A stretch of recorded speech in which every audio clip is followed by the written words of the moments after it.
Good morning, everyone, and welcome. This is Twist Gaming, where you get to play board games with us.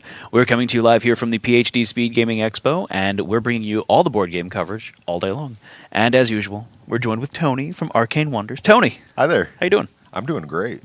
I mean, we love having you on. You're on it. You're everywhere. You're at every single convention we go to. We're basically best friends at this point. Yeah, no, it's You know. always a great time. I always love struggling to figure out what I'm going to show on your show because we do so much with you guys and we want to continue doing so. But that makes sure that we get the freshest content from you and maybe Yes. some stuff that other people haven't seen yet.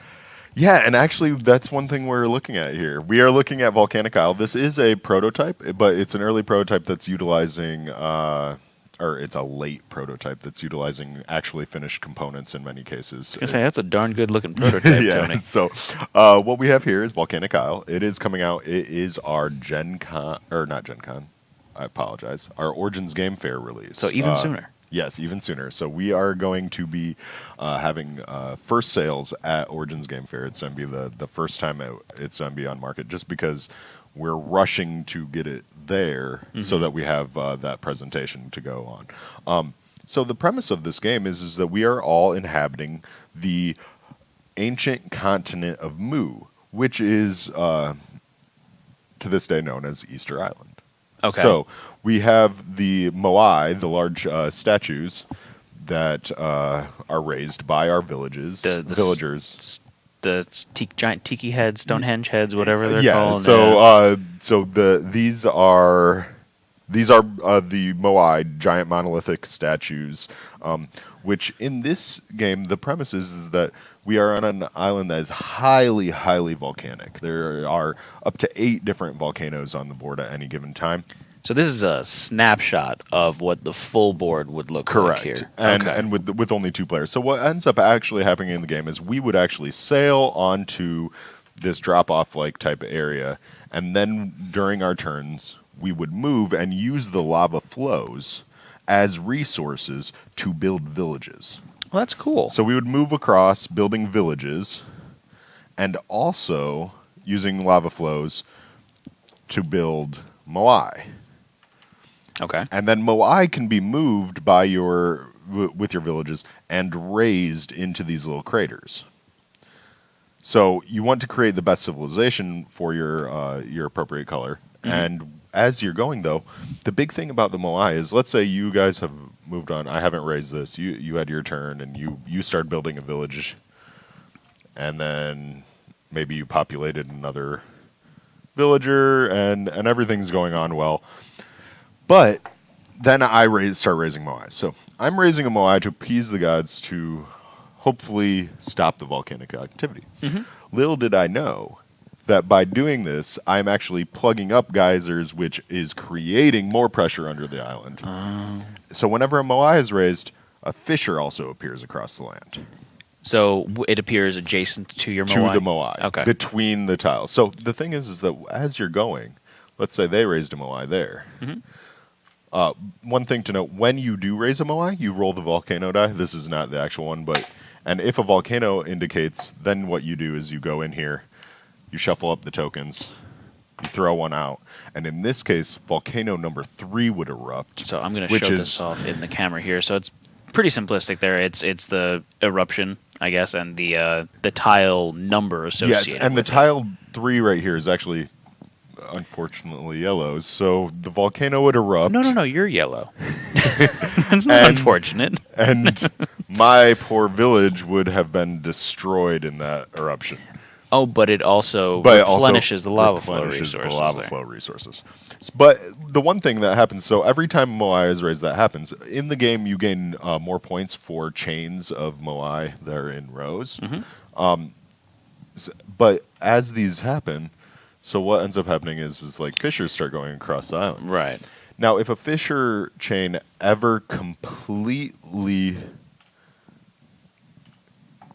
breaks through an island, then you would count the number of tiles. So in this case, this is 1, 2, 3. Mm-hmm. 1, 2, 3, 4. this entire place would break off and Oh, sink into the sea okay. and be destroyed. Now, what if both sides are equal to each other? There is a tiebreaker type situation that it's, I believe, based on the number of volcanoes or something. And this is not an accurate board representation. So Fair enough. There are the real board layouts that utilize all the tiles. But yes, so the premise of the game is as you're going through, you're going to actually have whole sections of the board being destroyed and removed from play entirely. Gotcha. Your villagers will swim back to safety, but all of your other things will be destroyed. Okay, so it's not like you're eliminated from the game. You just kind of have to start back more square. Or you start really trying to then destroy their things so that everyone's kind of on an equal playing. Oh, no. I mean, I was planning on destroying your stuff from the beginning, so that's fine. And the game ends once there's only 2 volcanoes left on the board. Okay, and how does scoring work on this game? So scoring is actually based on the pieces you have. So when it gets to the very end, all the volcanoes or all the land is pretty much destroyed, then you look at what's left. And you go, okay, so you gain points then by your villagers, your villages, and for the number of moai you have. And the moai gain exponential gains based on how many you have in a row and what's around them. So, like, I believe there's a little thing where if you had a moai around this whole thing, you'd gain like 2, 4, 6, 8, and then 2 more for each one in a row. So very cool. There's ways to gain a lot of points with the resources that are at hand. So I want to just take a second here and talk about your volcanoes because these are absolutely awesome. The fact that you've got these 3-dimensional volcanoes, this like the table presence from this is just really, really cool. Yeah, no, and that's one of the things that really drew us to this game. And we're partnering with Pendragon Games Game Studio to bring this to the U.S. And basically, we saw this on the table and their ideas behind it, and we were like, that's really tastefully done. It's done on an island that does not have current inhabitants. It's the Easter Island. No one really knows. You could use that mystery to your advantage. There's a mystery to this. No one really knows where these monolithic statues came from. Mm-hmm. There's a lot of concepts and ideas behind it, but we have what's left. And so this story is based on legend that basically we're looking at this lost continent and where volcanoes erupting and everything else. And yeah, we loved the vacuum formed 3-dimensional volcanoes on there. It just really looks spectacular. Yeah, it's very neat on the table also. And I like the fact that you're fracturing the board and have kind of a little bit of mobility with that. And it kind of runs in the same vein as one of the other games that we've done, Viral, where you're looking at a territory control type game, but there's this whole mechanic where this chaotic destruction happens. In Viral, your pieces were being destroyed, your viruses, but in this, the actual board is being destroyed before your eyes, and to both your benefit, and then you're not quite, and not to your benefit. Yeah, not to your benefit. Yeah, so that's Volcanic Isle. We're gearing towards a Origins pre-release with full retail release afterwards. Fantastic.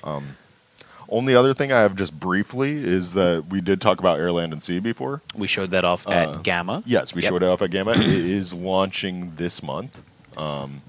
So end of May, it's going full retail. So it will be available all over. And at our website, we now have how to play video, the trailer video, the Gamma overview that I did with another channel on there. And basically, this is going really well so far. People are really enjoying themselves, and we're really having a good time showing off here at these retailer shows and distributor shows. So, and along with that, we are also doing Ruby 2 Ruby expansions this month. Oh, really? Yeah, toward the end of the month, the villains and the sub boss expansions are coming out for Ruby, and we actually talked about and played through some Ruby the show. PAX Unplugged. Yes, PAX Unplugged. So.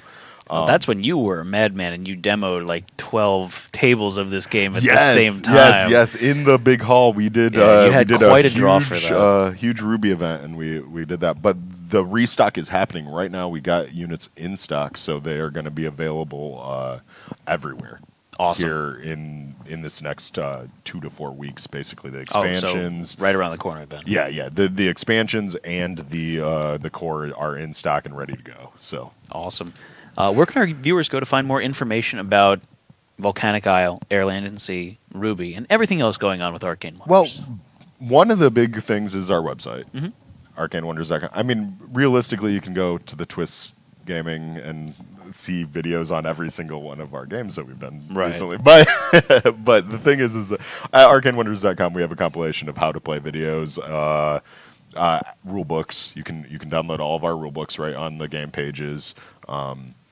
And also have different access to our trailer videos. We've been doing trailer videos now for every single one of our games. So expect the Volcanic Isle one to be coming soon, and then the one that we have coming for Gen Con is around the corner as well. So Sounds good. yeah, Busy man, Tony. it's been a lot of fun. It's getting right into that time period where we're going to be doing Origins, Dice Tower Con, Gen Con. It's summer. It's the con season. Yeah, and that is so.